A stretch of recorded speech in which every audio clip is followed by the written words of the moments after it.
Hello, everybody. Matthias, Party Vibe, Dragos, Daniel, Sandu. How's everyone doing today? Punchbox 2, I actually only just saw the announcement now, to be honest. Compared to Audio Kick Drum 2, I'm not a huge. I mean, Audio Kick Drum 2. Audio Kick Drum is incredibly powerful.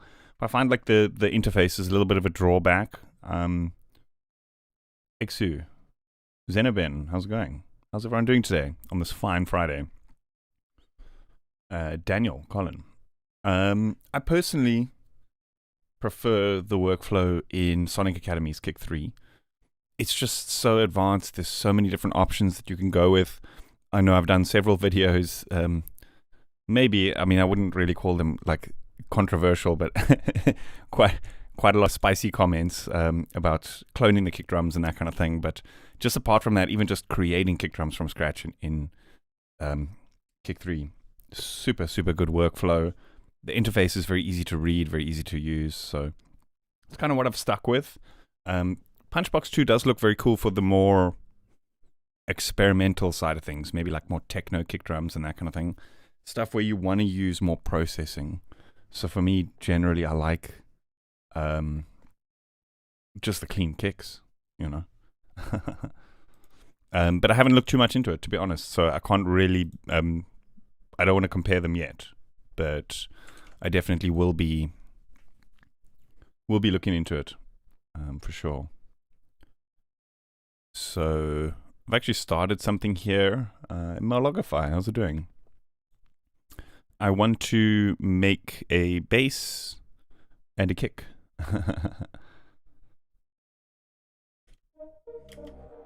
Fancy that.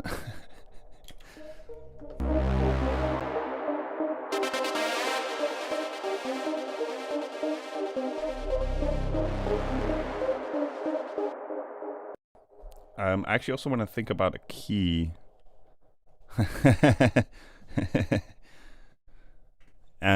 Today we are messing around, still in Bitwig's beta 6.1. I'm going to check out some of the sampler stuff.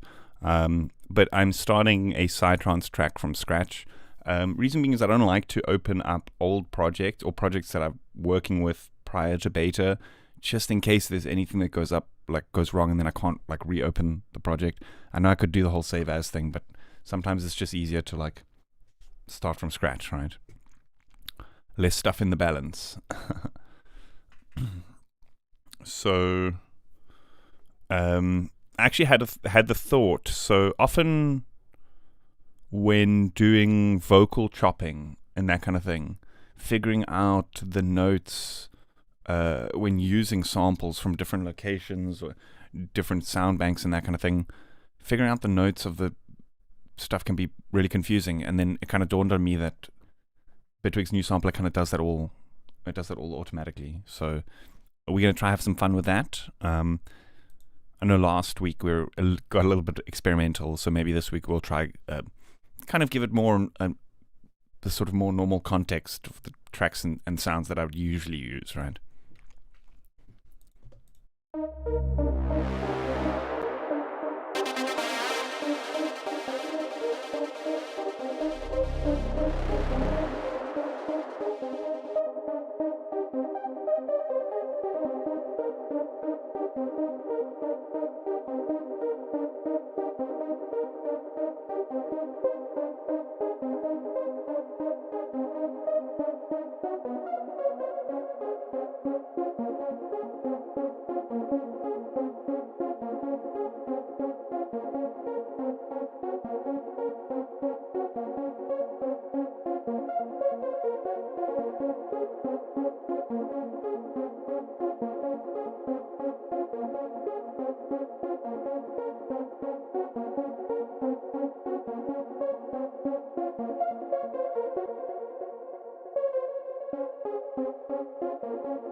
Should we go with the higher key, so like A sharp, like a nice high punchy bass?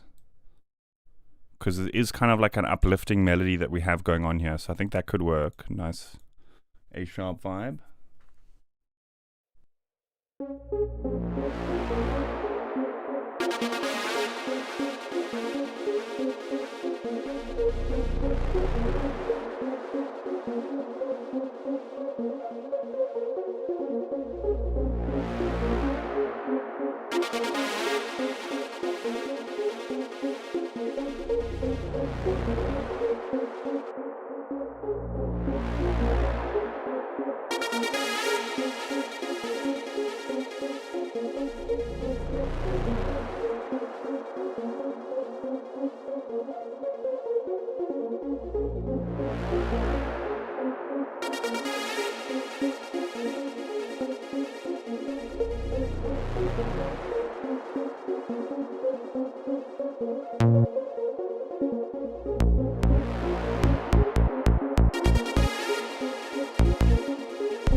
With kick rolls, I usually suggest taking away the bass when you do the kick rolls, but then also reducing the volume of the kicks in the roll ever so slightly, so that they're not as loud as like your normal kick, and also there wouldn't be any clashing because there's no bass playing at that same time.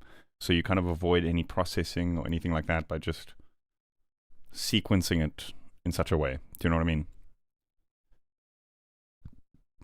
Hey, Stelios. Let's go, guys. Let's go.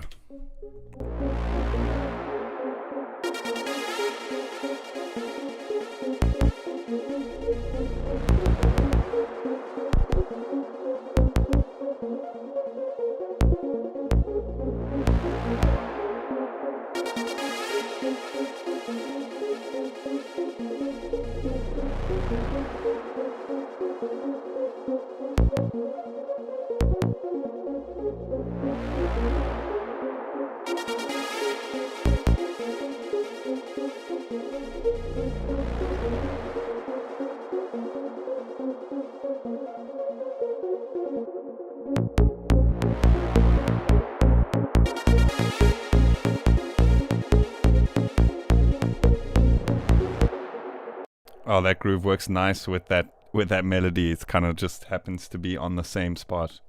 Gotta love when things work out like that. They lose power though. What do you mean, the kick rolls themselves? Or do you mean like the whole section in general loses power?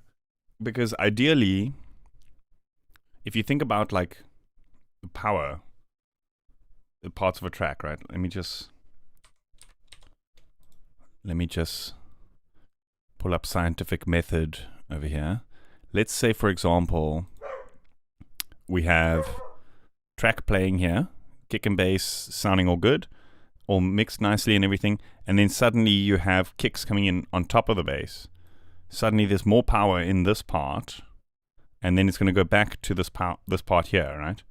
So when you compare removing the bass and this, it's going to sound like there's less power. But when you compare the part before and after to this part, then this part is going to be the part with more power, which is what you want, right? You don't want, you want the drop to be, so like kick and bass, main part sounding good, break, build up, roll, again, kick and bass. Do you know what I mean? That's kind of how the energy level should be. Does that make sense? It shouldn't be kick and bass, break, suddenly more power, and then it comes back in again. Does that make sense? Do you want to save your work? Nah.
Okay, Nathan, what I'll do is I'll make a practical example for you in why you can actually just skip the bass in the parts where you want to do a kick roll. And ultimately, it will, in my opinion, it'll be better because you won't have those overlapping issues with like the two fundamental important parts of a track, right?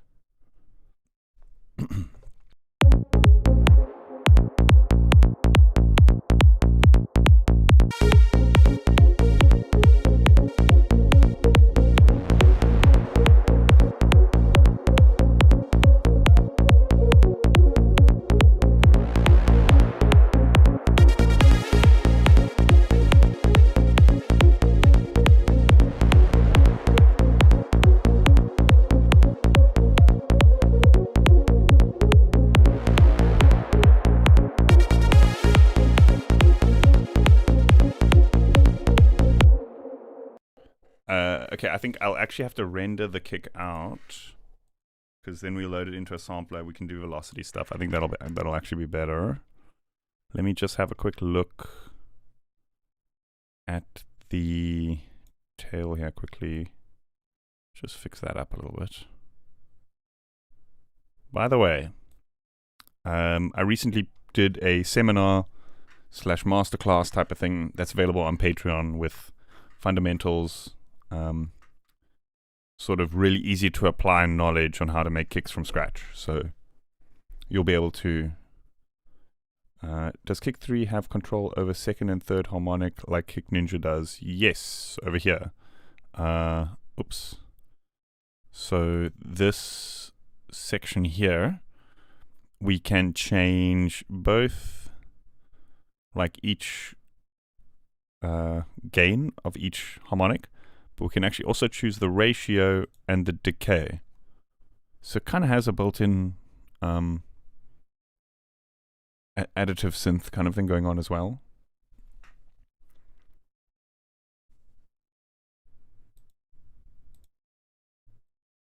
Let's drop this here. Like this. We can mute this.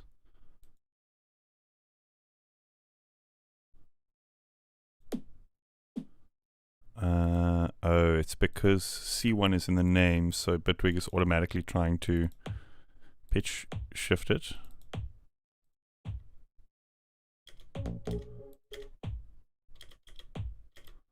Huh.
The main thing is like the transpose.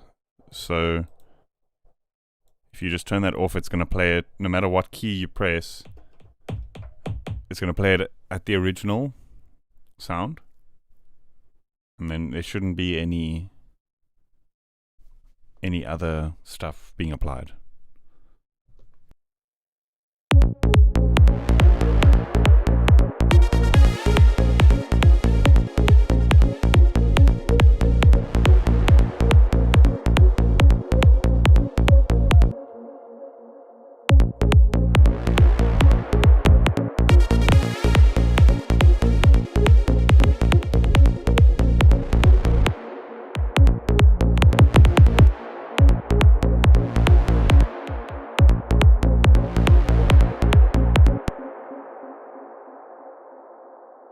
Wait, for this example, we probably also want a rolling bass instead.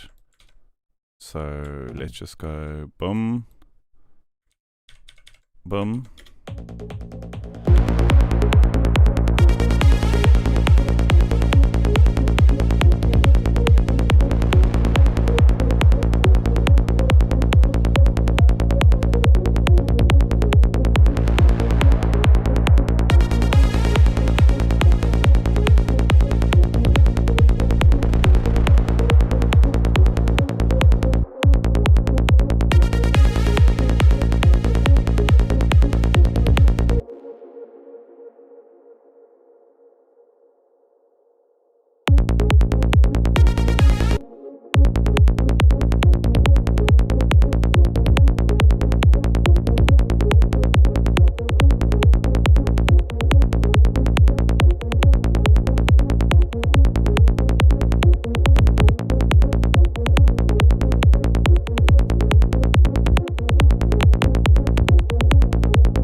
I mean, yeah, it sounds like the bass disappears there for a sec, but there's enough going on in the low end that, like, it's not like you suddenly feel like there's this energy missing, but like when you're doing it together, there's just so many issues that arise from like phase clashing and all sorts of other things as well. Do you know what I mean?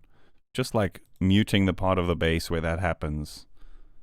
I feel like also it creates this sort of contrast, like boom, the bar is finished now, bah, the next bar begins now. Do you know what I mean? So it kind of creates a bit of a tension and release, whereas without it, it's like it feels a bit sloppy and there's like clashing going on, right?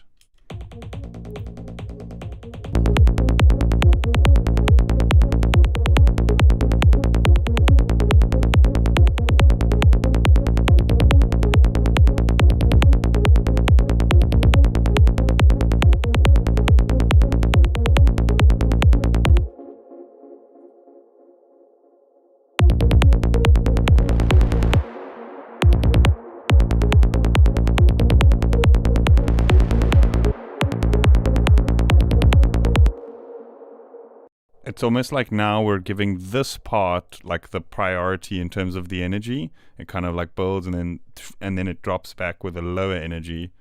Whereas when we remove this, it kind of like creates a gap and then a slightly better drop because the drop sounds like it has more energy now. Do you know what I mean?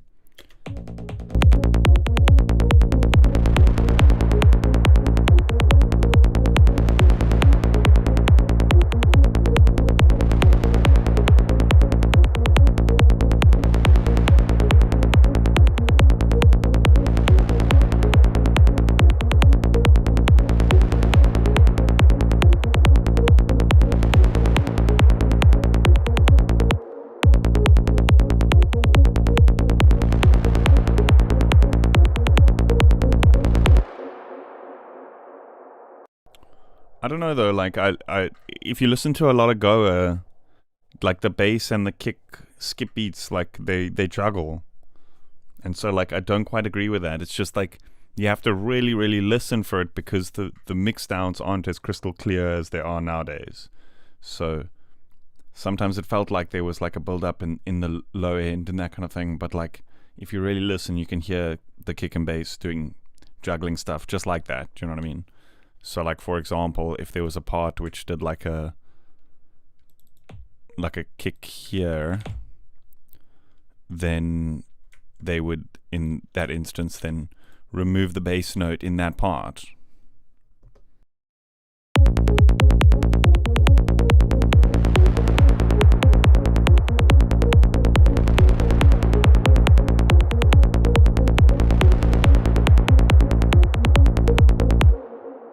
Hey Gameboy, how's it going?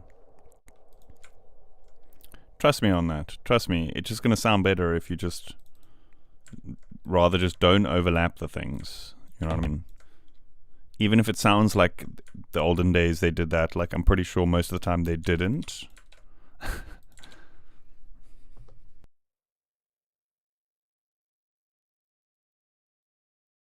Oh no, don't start me on reverse kicks now. I don't want to be blabbering for hours.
Why does it sound like the sampler is doing funny things? Are you guys hearing that as well? The sampler kind of like skips the transient every 12 bars or so.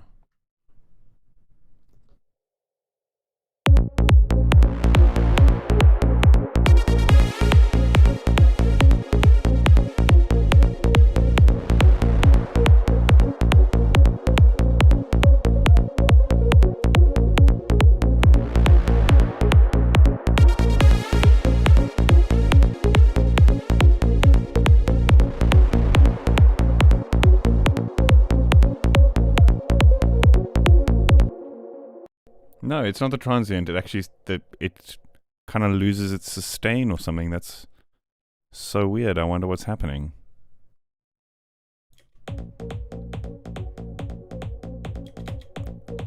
It's not in the same time every time. No, that's a bug for sure. That's a bug. For sure, that's a bug. There's no automation or anything happening there. Skips the transient. It's working fine. Kind of tired of so much high end on. What monitors are you using? Eames Quartz. I think it's an issue with the sampler. We could actually just revert back to kick 3. We have it here. I'm gonna put this here instead.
Sector 2, no, I think I'm still on beta 1. I think I'm still on beta 1. Are you still experiencing that there?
Oh, this one here?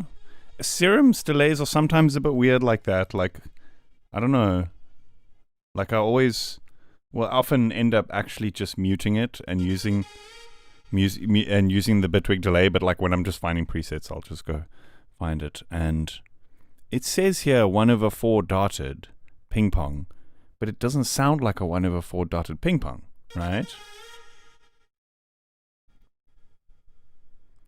Do you think the high transients interfere with the percussions? Do you watch Eclipse tutorials? From time to time, yes. From the high transients, do you mean of kicks and basses?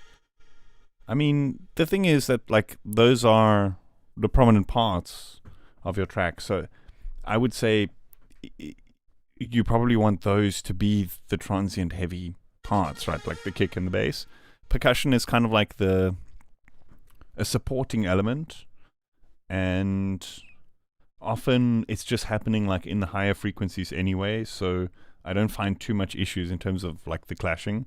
So like the kick sweep, for example, doesn't sweep above like 8 kilohertz, which is like where most of the high frequency percussion is sitting above that, like the sparkly bits, right? So I haven't found any issues really. Maybe because the MIDI doesn't start at the beginning of the bar and Serum gets confused. That could be it, eh? It could be something like that. It could be something like that, because there is the 4 notes playing. Maybe something's happening weird with a clock somewhere. Could be something like that.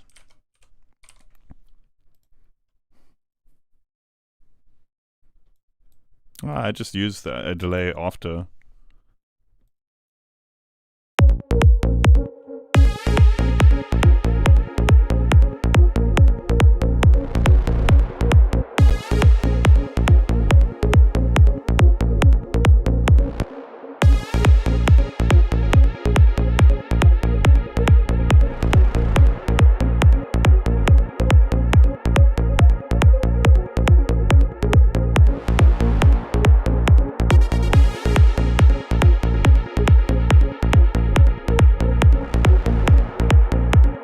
Now that's 1/4 dotted ping pong.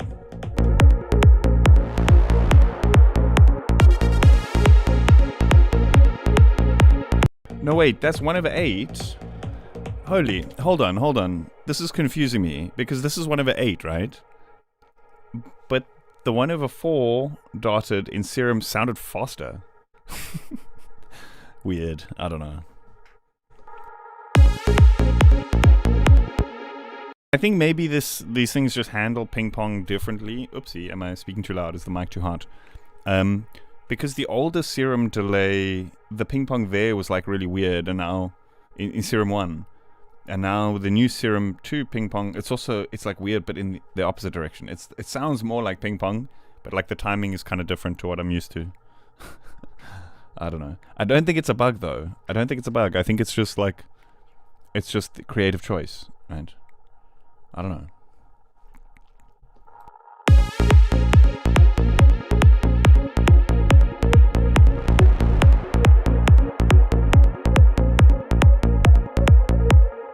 I think it's got something to do with like, because ping pong deals with like left and right. I think some delays will call one pass of left and right 1 beat, whereas some will say that's 2 beats. I think it's got something to do with that. I don't know. That's just like my guess. Hey, Lord X, how's it going?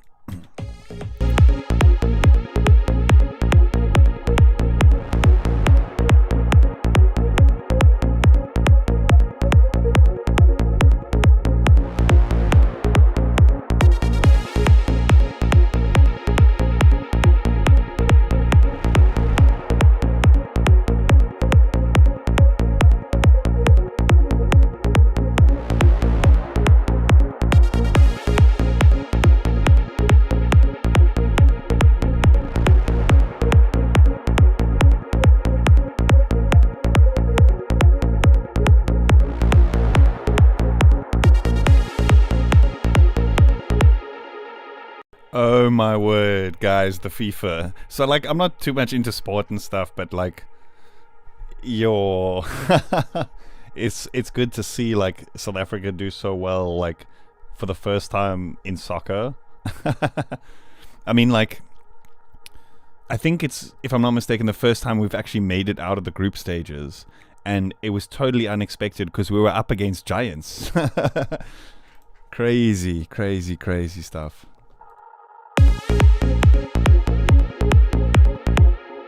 Same with Ecuador. Also, like, Ecuador versus Germany up against giants. Crazy stuff.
Yeah, so the reason I like to stick with native devices is that I feel like, I mean, it may not be the case, but it just sometimes feels like they might be more efficient in terms of like CPU usage and that kind of thing. Just because a lot of the time with plugins, there's all sorts of weird like libraries and that kind of thing. So Juice is an example, but then also there's a lot of like graphics libraries and other stuff going on that can potentially just end up clogging your project. Kilohertz is not a great example because their stuff is incredibly efficient. I mean, they do obviously use a couple of like libraries and there is a couple of overheads in that, but it's the plugins themselves are incredibly efficient. And there's not too much like crazy GUI stuff happening anyway. But I like the native devices because they scale well in terms of like things are often more future proof. So if a company goes out of business or a plugin is no longer available, which I mean doesn't happen nowadays too much, but like I guess quite a few folks are scared of like what's happening with native instruments and that kind of thing. And like, for example, if I had a bunch of their plugins and now they just weren't in the next Windows update or whatever, just stopped working, it would be a disaster because all my projects would suddenly change. So like if you can build from the ground up without relying on too much third-party stuff, it's always just a good idea in general. Just like not just with music production, but like in anything you do, just like try be as self-sufficient as possible. But also I kind of just like how useful a lot of them are. So like, yes, we can use all sorts of also I've got so many cool plugins to ignore, but it's the same thing with devices, you know what I mean? So like Bitwig has so many devices to ignore. So like I could potentially use every filter under the sun, but if I just want a low pass filter, like I'll just go with the stock one.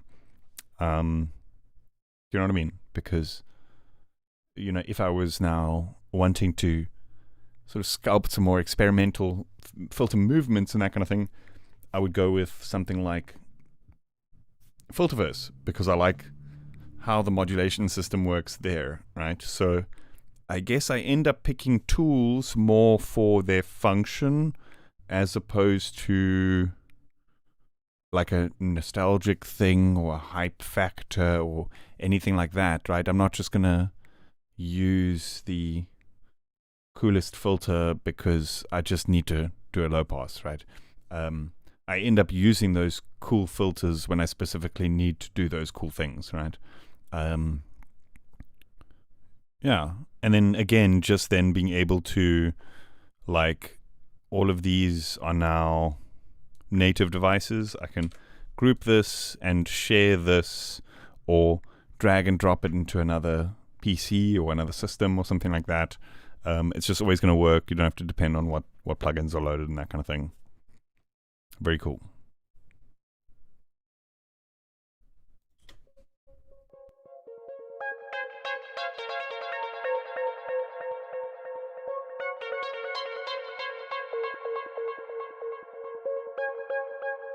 It's something that somebody told me years and years ago when I was getting into music production. They were doing like this an Ableton tutorial at like one of the local colleges, and they showed me something that was so cool that like I thought that was also a really good reason. But I don't know if it's still possible to work like this. But he was saying that in that era,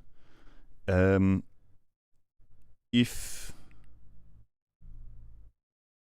oh yeah, so like in a demo version of Ableton, you could obviously like load up a project that you've made in a full version, and say for example he was at a gig and his laptop died, he could just borrow a laptop from somebody, download the demo version of Ableton. Nowadays it's multiple gigs, right? So it's or like terabytes even, who knows. So the whole suite will take a while to download. But anyway, he could just, in that era, just grab somebody's laptop, download the demo version, don't have to worry about installing any plugins. And as long as the live set was just live devices, you could just open it on that demo version and run the set and perform. And I thought that is such a good, so I guess, life lesson for music production, that like you've always got to be prepared for like the worst possible thing that could happen, like losing all your plugins or whatever the case is, and then still being able to make music and perform and that kind of thing. And I think that's the key. So yeah, with it, whatever DAW you're using, definitely become familiar with the tools that the DAW offers. It's much like Lord FX was saying. He's like, has too much plugins to ignore. It's the same thing with your DAW. There's so many cool little tools and stuff in there. Most of the time they go ignored because us YouTubers are doing the latest video on the latest hype thing. So we can forget about the basic stuff sometimes, right?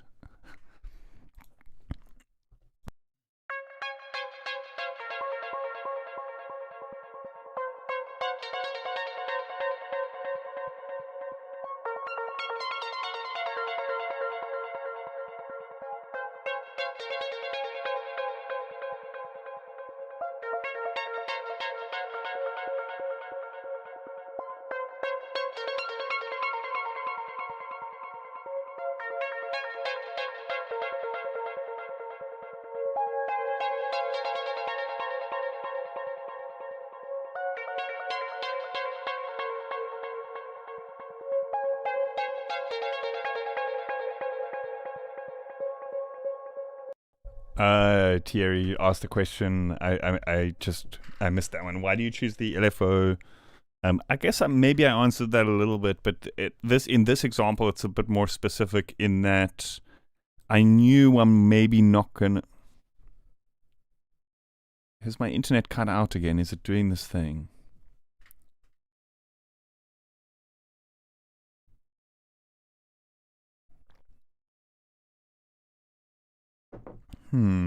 Are we back again? Seems to be a regular occurrence now. I think last time as well, it was around, 2 weeks ago, it was around an hour in, just wham. Anyway, in this example, I knew I was going to come back and work on the synth and on the patch. That the filter here was kind of just like a placeholder that I was using to start the stream. I didn't just want to like go live with a default saw wave. Do you know what I mean? So I put the filter on in the beginning of the stream to just kind of like as a placeholder. Roland Cloud I guess it's plus minus. If you're looking for specific sounds and presets from those things, then it's all right. But it's a subscription thing, isn't it? And I'm generally just not a fan of subscription models.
I want to see if we can find a vocal sample that we can play around with the pitching stuff that I was talking about. Loops and phrases. Vocals.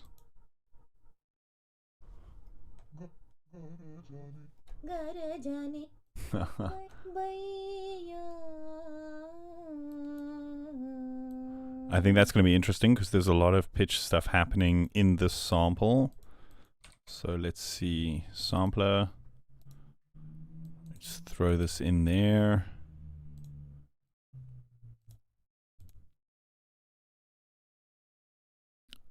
Dynamic root. Hey, Mind B, how are you doing? Okay, so it's picked up a pretty stable pitch there, but we can kind of see that there's wobble. So hopefully it's going to be based on the root note, and we can kind of jump in. Hey, Cider, how are you doing? And hopefully we can kind of jump in, and it'll be always, like, no matter where we drop the playhead, it'll hopefully be in key. Oh, that's really cool. Hey, wow.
It's so cool. Hey, Itai, how's it going? Where did you go? You just disappeared. I was trying to send you a message the other day because I wasn't sure what happened with the seminar.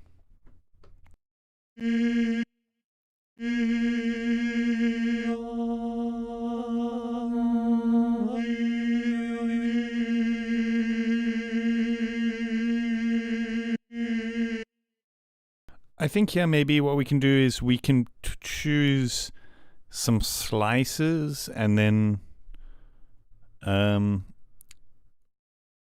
even just like the repitch mode and then choose the offset, like the play position here. I feel like it sounds quite realistic still, and we'll be able to get quite a lot of dynamic range out of it, like different vocal chops and stuff. And because we've used this dynamic root pitch, no matter where we drop that sample, it's always going to be tuned correctly to the root note, which is so good. Make a duduk sound with it. I'll just grab my duduk and start ripping a solo. Let's say oi, oi.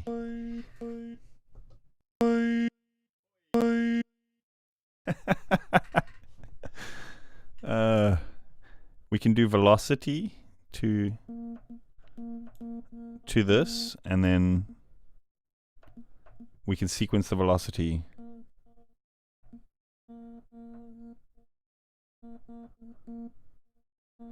But then maybe we want to turn this velocity off so that it's not actually going to affect the volume. And then turn this up so there's a little bit less click. Magical. Okay, so let's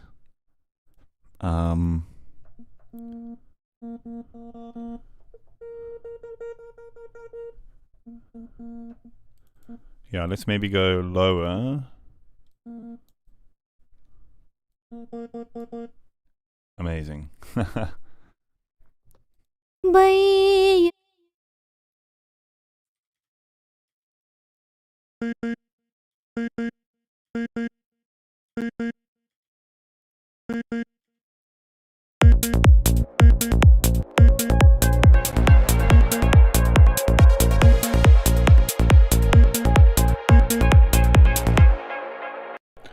Nathan, you know what I find helps with that is like try figure it out like in your head and like hum it to yourself quite a few times, and that way it kind of becomes like a physical memory or something like that. If you have like an idea for a melody in mind, often when you start working on something, that idea will fade because you're getting these kind of new ideas that are sparking while you're working, right? But if you kind of like try and solidify that idea before you start working, like hum it to yourself or maybe record it even, I guess that's a better one because then you can kind of always come back and listen to it. But humming to yourself, I find that way you can very often remember it while you're working on it. You're like, okay, it's actually how I came up with this melody. I know it's not a great melody, it's kind of cheesy and whatever, but just in my head I had this melody, and I know when I start working on stuff, it always kind of starts to fade. And when so with this one I kind of just went and like hummed it to myself a few times, and I was like, okay, I got this. And then came back, and as I started punching in the notes, I was like, wait, it was actually like this in my head rather than getting new ideas that change the rabbit hole. Yeah. How do you make that melodic one-shot sound? This one here?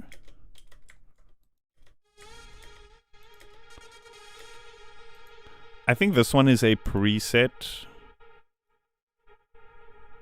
but I mean, it's high pass filter with some distortion. That this stuff, it does kind of matter, but at the end of the day, you can kind of push anything through distortion and high pass, and it'll give you that kind of sound, if you know what I mean. And portamento as well.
this is new, isn't it? Use project BPM. That's pretty sick. You can kind of time the samples to the project's BPM, I'm sure.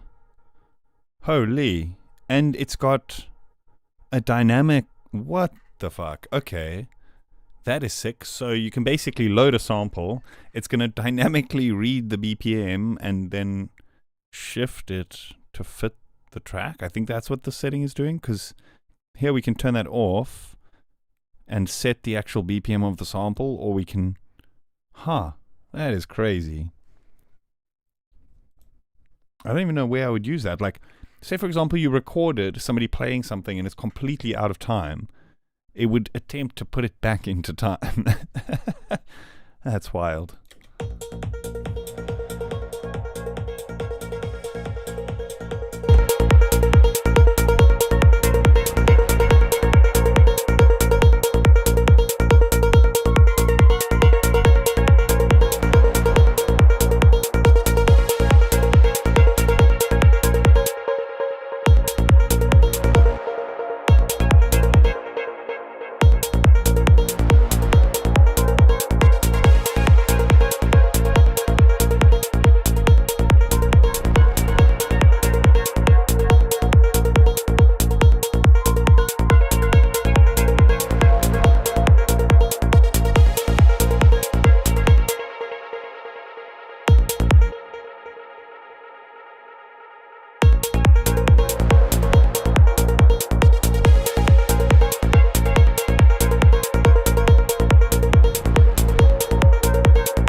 Charlie Brown. I presume you're probably going to hear this in 10, 15 minutes unless you skip forward, because you're probably watching the part where I was talking about the guy doing the thing with the all built-in thing, plug in all devices and then being able to open his project on somebody's new computer that they could just grab and install the demo version. I presume you're talking about that. And yeah, the more and more I work with built-in devices from the DAW, the less I feel constrained in those kind of situations where it's like, I don't want to upgrade or I don't want to reinstall everything because I'm tied down to all of the plugins. Now it almost feels like a blessing to like whoosh, and just give me some new fresh ones. Because often what happens is I accumulate a lot of plugins that I use once or twice for a specific thing, and then kind of never use them again, and it's good to not keep those installed until you specifically might need it again in the future, because it's just bloatware and that kind of thing at that point, you know. So not feeling like you're constrained because most of your projects will work regardless of having plugins or not, I think is a key. Okay, I gotta be right back. I'm gonna go make myself a cup of tea. I will let this loop for you folks, and I will be back in 2 minutes.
Shane, how you doing, dude?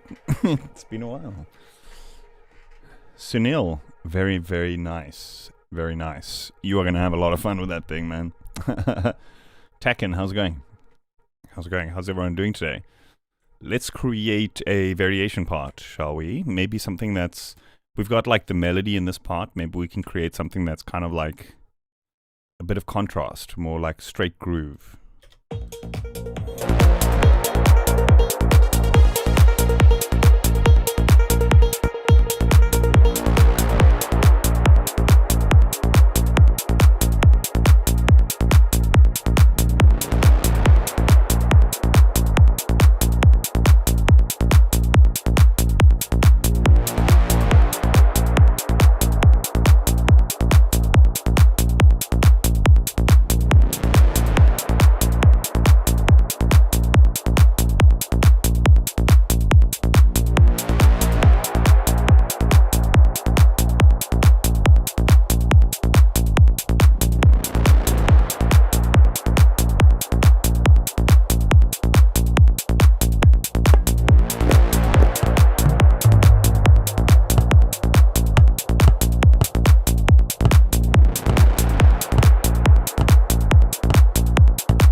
Hey, Composing Gloves, how are you doing today?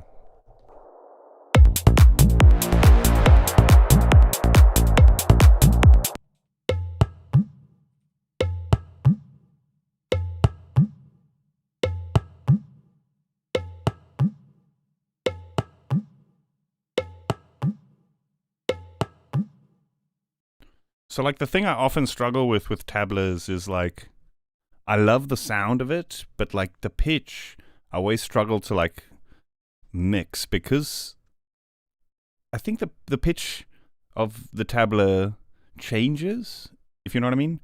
And so often when you're, like, listening to a tabla loop, that, like, bass sound kind of, like, modulates around a pitch. So it's very hard to kind of, like, fit it in with Psytrance basses, which are more stable. So I wonder, could we make a tabla loop and then do the thing with that sampler? Remember how it was kind of like the dynamic root pitch? I wonder. And if we can see, maybe if we can do like loops that are out of time, because World Suite 3 comes with loops and stuff. And another issue I find with tabla loops is they're like the ornaments are often polyphonic. Oh, sorry, not polyphonic, polymetric. So the timings can sometimes also go a bit too complex for our 16th grids that we use in Psytrance, right? So maybe we can kind of use the Bitwig sampler thing to kind of just like shove everything into a pitch, shove everything into the grid, and see if it works. But I'm first just going to make like a groove here, and we can try the pitch thing I was talking about.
In fact, it should actually, if we just do that, it'll bounce it and everything for us. Oh, that's so sick. Dynamic root here.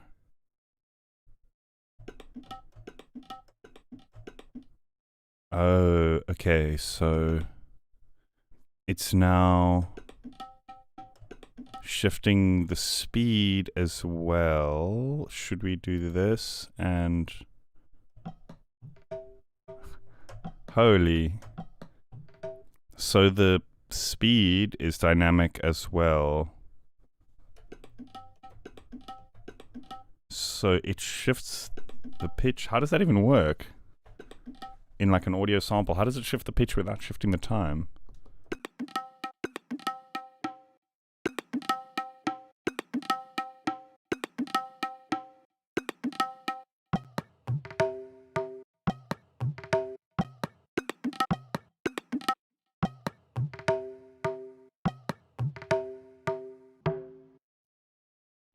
It would be so sick if we just had this even as like an offline process, right? To be able to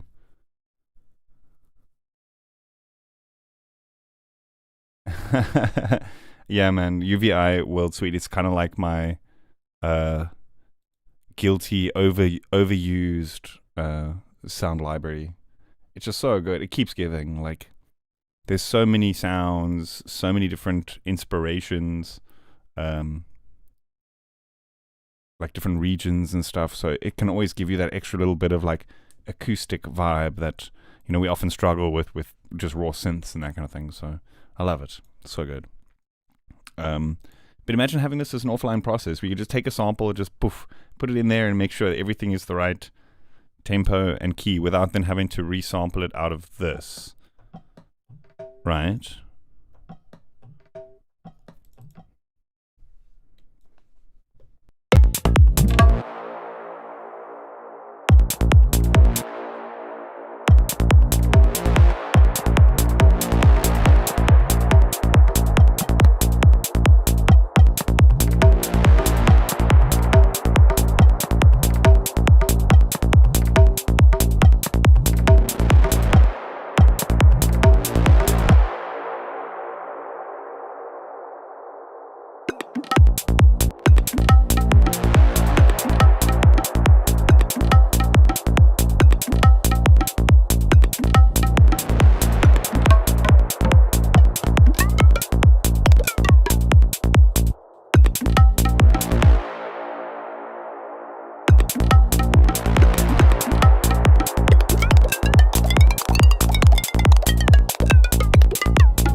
Oh man, so cool. You can loop individual slices.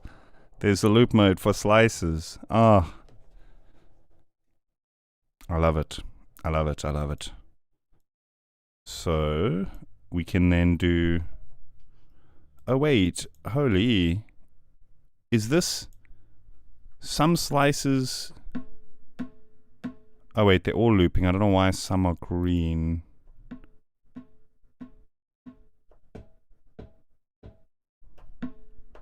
I'm not sure why some are green. Oh, it's maybe those are the custom ones.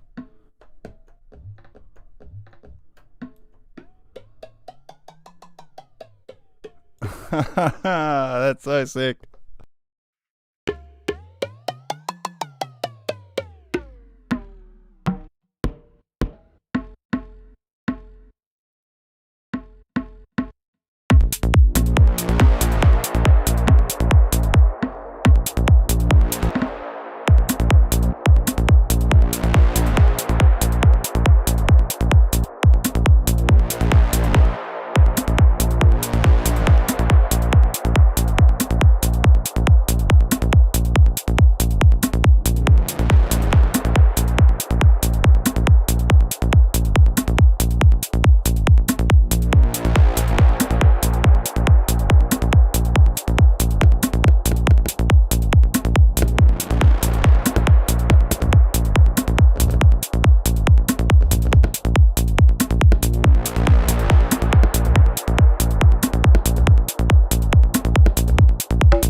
Hey, terabyte. Well, what do you expect? What do you expect? Techno. Come on now. Just kidding, just kidding, just kidding.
see. I'm digging that tableau. Hey, wow. Okay. Maybe we can make like other variations where we just hit like random shit, and then try use that sampler to like turd polish. Wait, it's not that MIDI. It's this MIDI here. No, this MIDI here.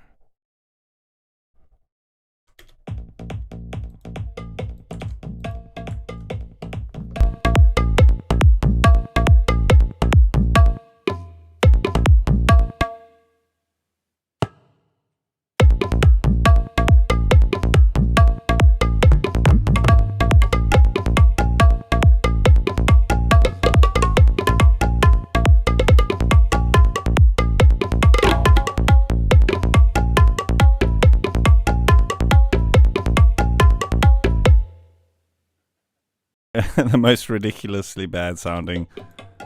There we go. Okay, let's see. Let's see you now, sampler. Work your magic. No, that's too long. We just want one loop, I think. No. Yes.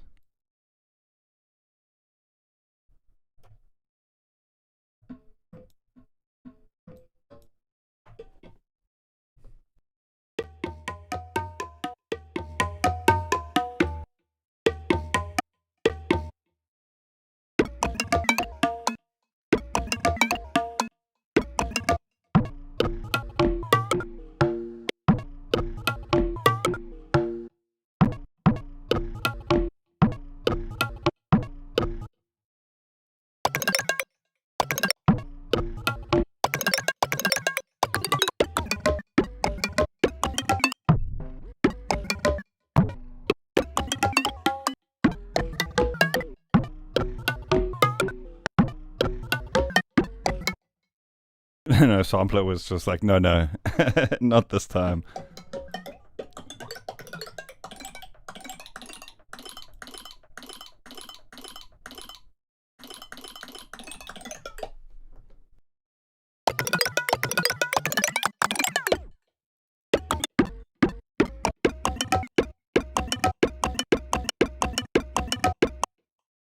Sweet, dude. Good to see you again. Stay well. We'll see you soon.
Oh man, it's so crazy. Like, just already the fact that they kind of took everything and combined it into one system so that you can use like the sliced mode with the granular mode like that. I think it's just so freaking sick. But then the new granular mode, spectral mode, it's all just so crazy, right?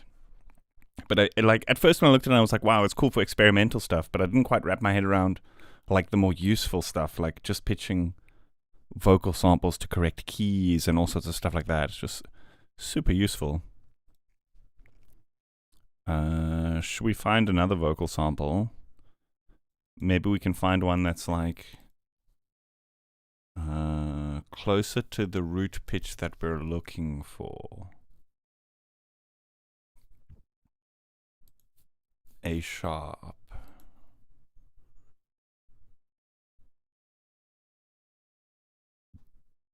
Okay, these are all C.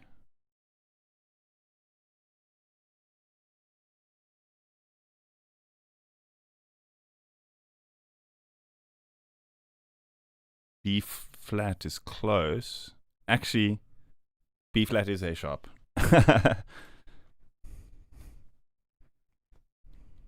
It's close, because it is. It is that.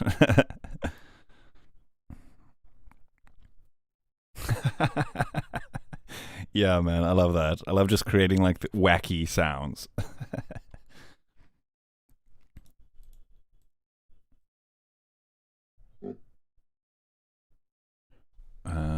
I was supposed to put it into sampler.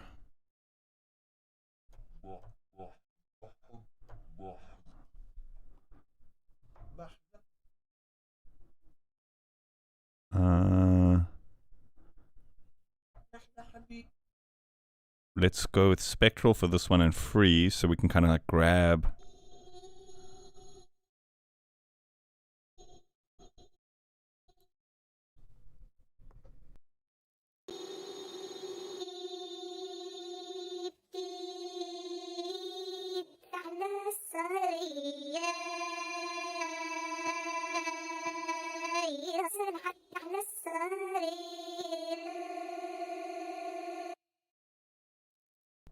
No, I think let's try fragments.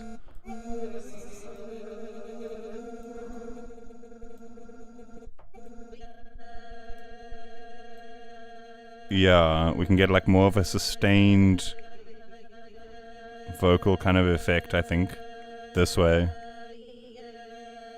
That's pretty sick. You're right. You're right. Thankfully, this did the work for me, but you're absolutely right. BM is B minor. You're right. Oopsie. Oopsie. Comments incoming.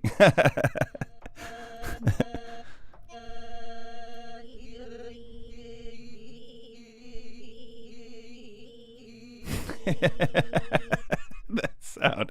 It sounds like when you like scrub the grain. Sounds like somebody doing that crazy frog thing.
I wonder why there's a kind of like little bleep in the beginning. You guys hear that? I don't know why, because I'm starting the sample there, so it's probably a bug or something, maybe. What if we put this here and put this here? Ah, there, that's much better. Yeah, I think there's like some latency. Like when you trigger the note, it's thinking how much offset there must be, and in that amount of time, there's like a little peep from somewhere else. So I think doing this is better if you're just modulating, but then if you want it like at a static place, like place it with the loop markers.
That is immense. Holy fuck.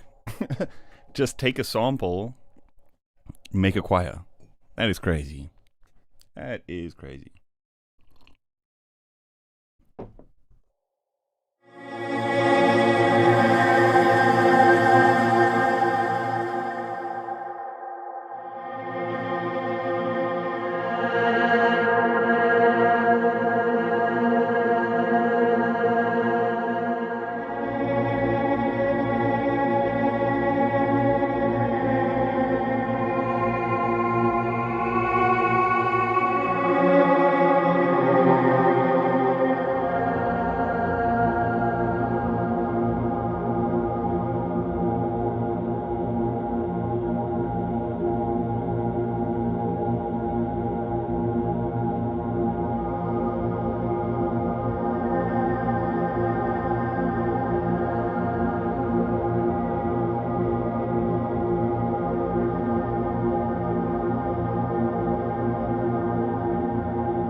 I, I can't even. This thing is so fucking sick. Hey, isomatic.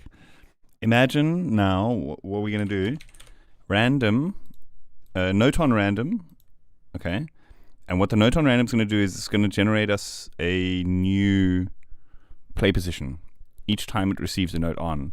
So what that's going to do is it's going to basically like scrub and lock onto a okay, so we set to hold and we set to note, and then random on this over here. So each note will basically be like a different sound that then gets looped and sustained, hopefully.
I think we've given it too much variance. Let's maybe sweep this in a bit here.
After all that, I think I'm just going to use it for a drone.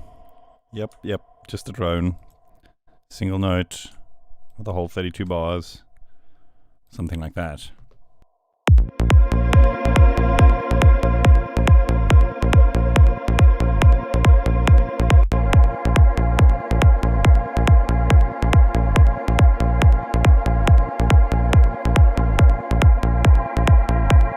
I actually kind of love this because it's going to be slightly different every single time, so we could literally play, because it's grabbing different little chunks of the audio to loop in the granular mode. It's going to be unique the whole time, so we could literally play it for one of those 1 hour space ambient chill out and work mix things. That's probably how they do it, something like that. Granular, Paul Stretch.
Hey, composing loves, thanks, man. I think it's also just because like I'm so used to creating such a specific style of music. When I'm making sounds, I'm already making it to fit in that frequency range. Do you know what I mean? It's like I craft the sound without low frequencies to clash and all that kind of stuff, if you know what I mean. So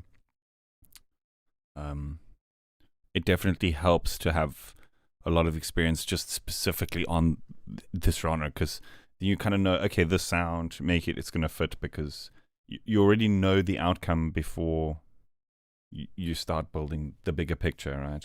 I'm sure you know. Anyway, I think that's where I'm going to call it for today, folks. I think